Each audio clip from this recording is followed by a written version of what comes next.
Ok? Para registro, então, aqui, Química 3, aula 10, caderno 4,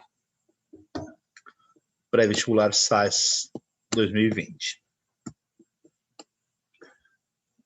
O processo de purificação de metais, gente, tem umas coisas.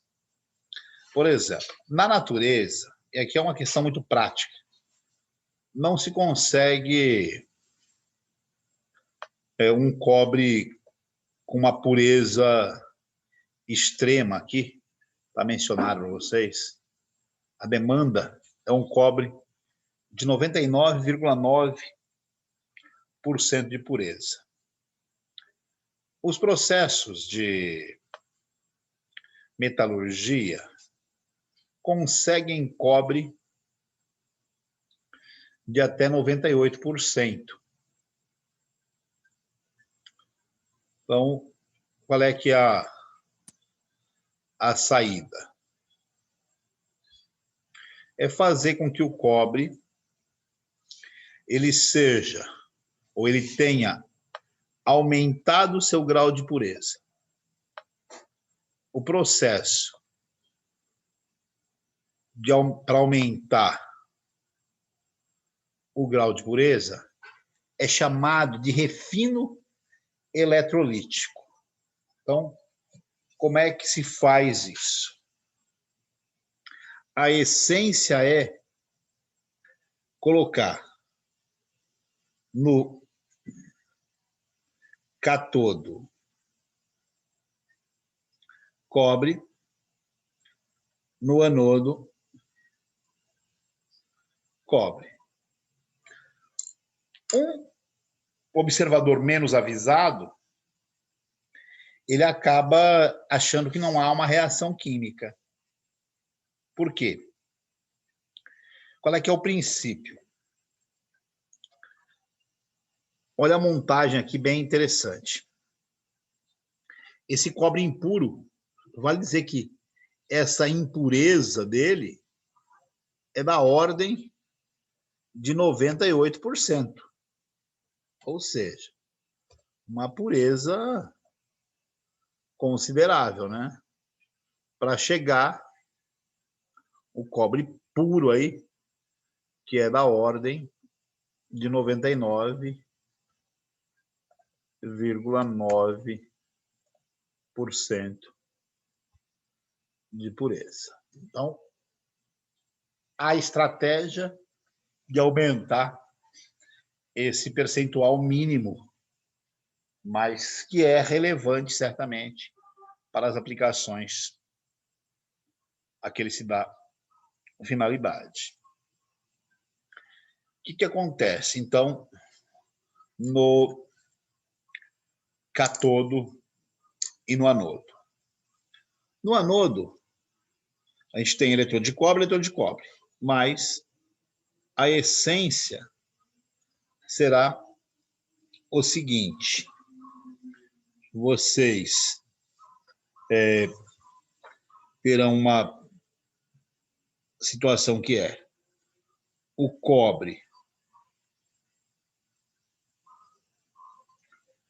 sendo descarregado, porque catodo é lugar da redução, e aqui o cobre sendo oxidado, porque anodo é o lugar da oxidação. Esse é o macete, né? Não falha com isso que você vai se dar bem na interpretação. Então, o que vai acontecendo? Esse cobre impuro, ele vai se oxidando. É importante dizer que na solução é fundamental e necessário que haja íons de cobre. Num princípio bem elementar, cobre é oxidado aqui, vira íon cobre. O íon cobre que está aqui, sai daqui e se descarrega para cá, na forma de cobre metálico. Então, a gente vai fazendo a deposição de cobre na barra. Aqui no modelinho, no desenho, com o passar do tempo, o cobre impuro vai sofrendo um desgaste. Esse é uma chamada eletrólise com eletrodos ativos. As outras eletrólises que nós tratamos até agora há pouco eram essencialmente eletrólises com eletrodos inertes, ou seja, eletrodos que não participavam efetivamente das reações. Aqui são eletrodos ativos, os eletrodos participam das reações, eles tomam parte da reação, então vai se decompondo a barra ou o eletrodo de cobre impuro, e o eletrodo de cobre puro vai aumentando de tamanho, e aí ele pode ser submetido aos mais diversos processos. Eu quero falar um pouquinho dessa coisa que fica na chamada lama anódica. Isso daqui, a geração dessa lama anódica garante a viabilidade econômica desse processo, gente. Olha como a coisa é interessante para quem domina a ciência, né? Saber dessa lama anódica, sabe quais são os principais elementos nessa lama anódica? Ouro, prata, paládio, platina. Ou seja, as impurezas do cobre são materiais que valem mais que o cobre. Aí é óbvio, os processos metalúrgicos dão conta de separar os diversos metais que aqui aparecem nessa lama anódica, o que ajuda certamente a viabilizar o processo. Nada é de graça. Uma outra questão que a gente pode destacar aqui é esse processo chamado aí de galvanização. Já devem ter ouvido falar em materiais galvanizados, que são os materiais que recebem uma deposição de alguma coisa como com função estética ou mesmo com função Boris, mesmo com função de proteção, muitas vezes. Vem assistir aula aqui, Boris. Coisas da pandemia, né, gente? Aula caseira, não tem como fazer o cachorro ficar calado. Então, aqui é um processo, por exemplo, de deposição de níquel numa chave, então vai niquelar a chave. A gente já fez isso aqui em colégio, é uma coisa bastante fácil de fazer, basta você ter uma bateria, né? Ter uma fonte aqui que permita fazer com que você arranque elétrons, né? Então, o níquel, aqui uma peça de níquel, por exemplo, arranca elétrons dela, então você forma níquel oxidado. Mas, tendo níquel em solução, a essência é preparar a solução. Você prepara a solução com o material que você quer depositar no outro. Ao fazer o processo, o níquel vem para cá e vai se depositando em cima da peça ali, até que a peça fique niquelada. Esse processo pode ser feito com ouro, com prata, com crômio, enfim, com qualquer metal que você queira depositar. Esse, de fato, é o banho metálico. É uma forma de deposição que é feita nos processos metalúrgicos. Então, fica aí essa dica sobre os processos de galvanização. Para dar seguimento a isso aqui, a parte quantitativa, gente. Quantitativa. Poderíamos dizer que isso aqui é a parte da estequiometria da eletroquímica, né? Olha só onde é que vocês amarraram o jegue de vocês. Misturar eletroquímica e estequiometria. Pode parecer difícil, mas não é não. Por quê? Vale dizer que um elétron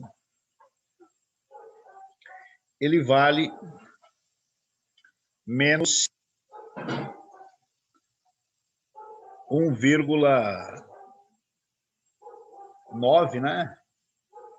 Em termos dos valores de carga, a carga elétrica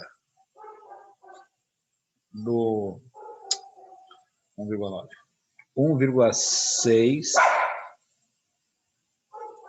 vezes 10 a menos 19 coulombs. Então, o valor de carga elétrica de um elétron, isso em coulomb. Se vocês fizerem uma continha breve, 1 mol de elétrons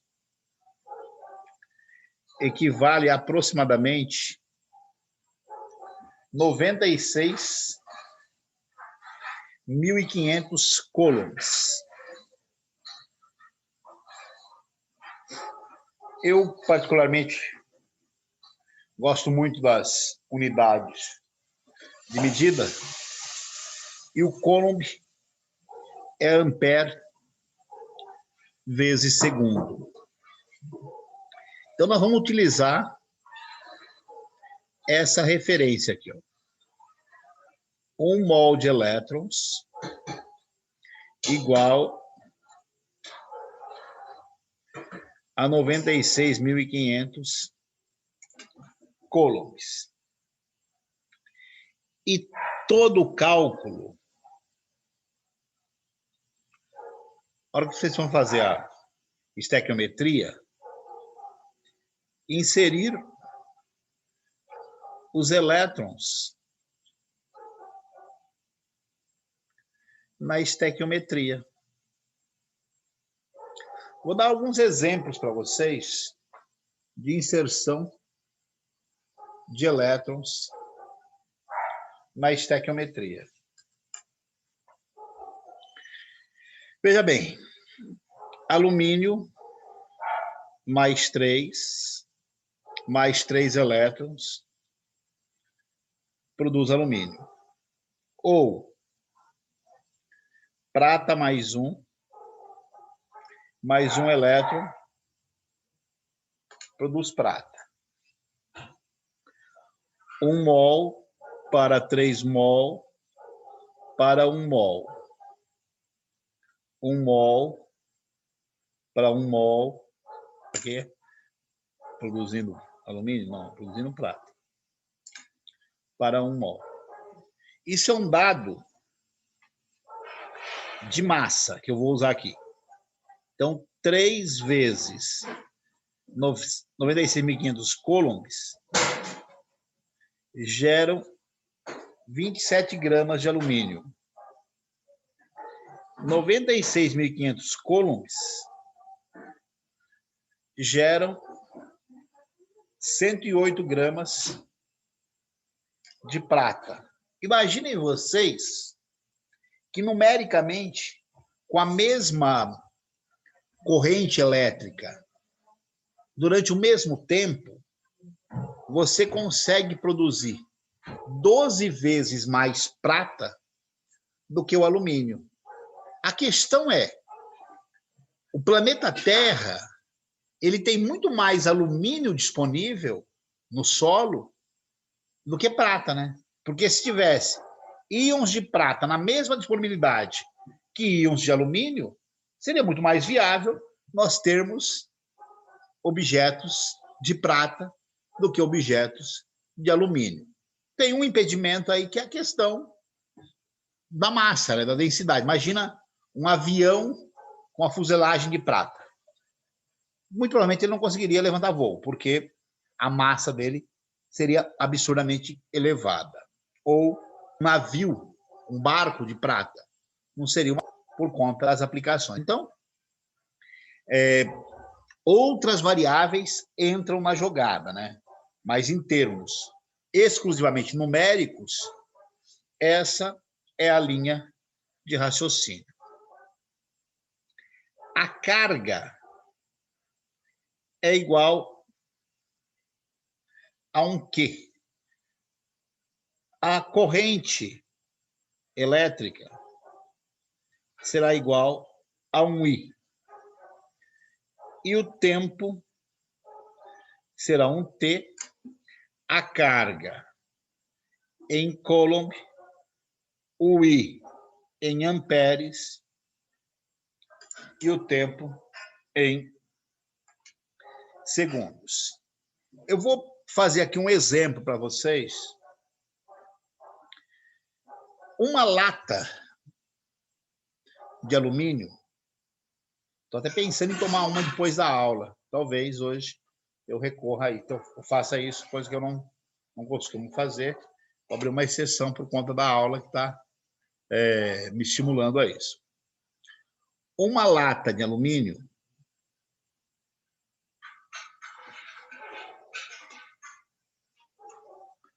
ela tem massa em torno, eu vou fazer para fazer a conta fácil, em torno de 18 gramas. Para fazer a conta fácil, é menos, na verdade, uns 15 gramas.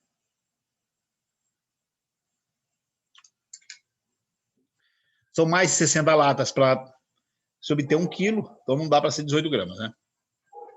1 quilograma. Uma lata de alumínio, 15 gramas. Se for aplicada uma corrente de 10 amperes, qual o tempo para produzir o alumínio necessário à produção da lata?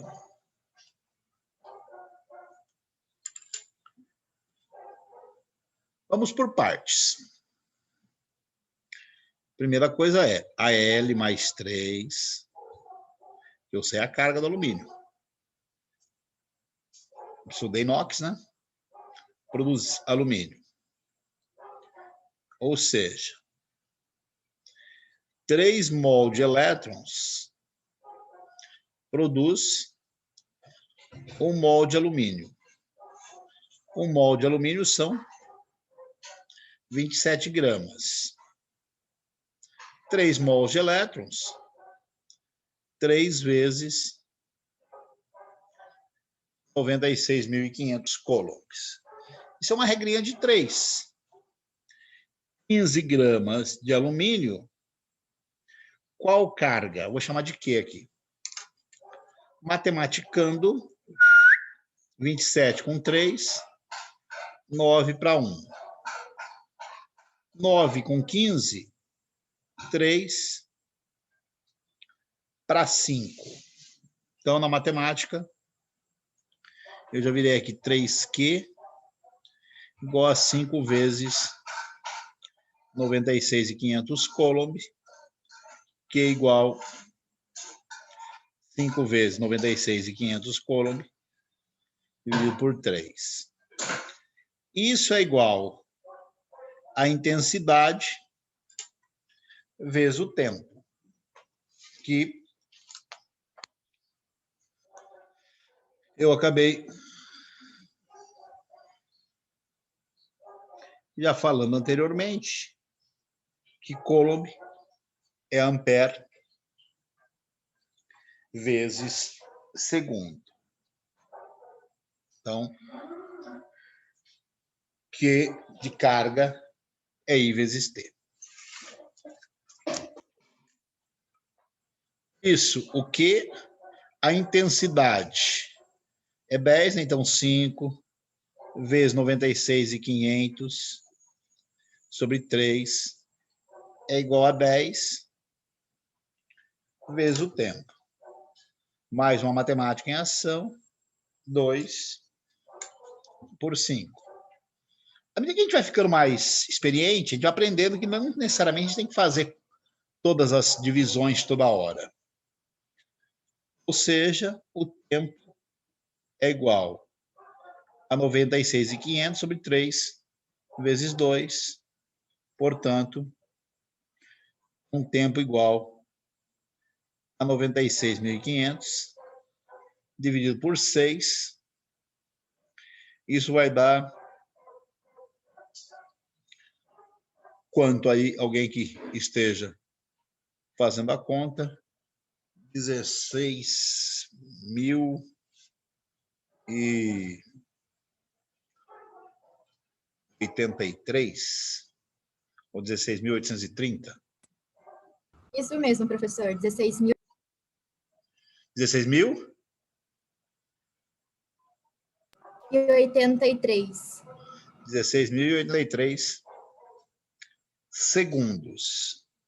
Para quem quiser saber em horas, divide por 3.600, vai dar umas 4 horas quase de processo para produzir o alumínio necessário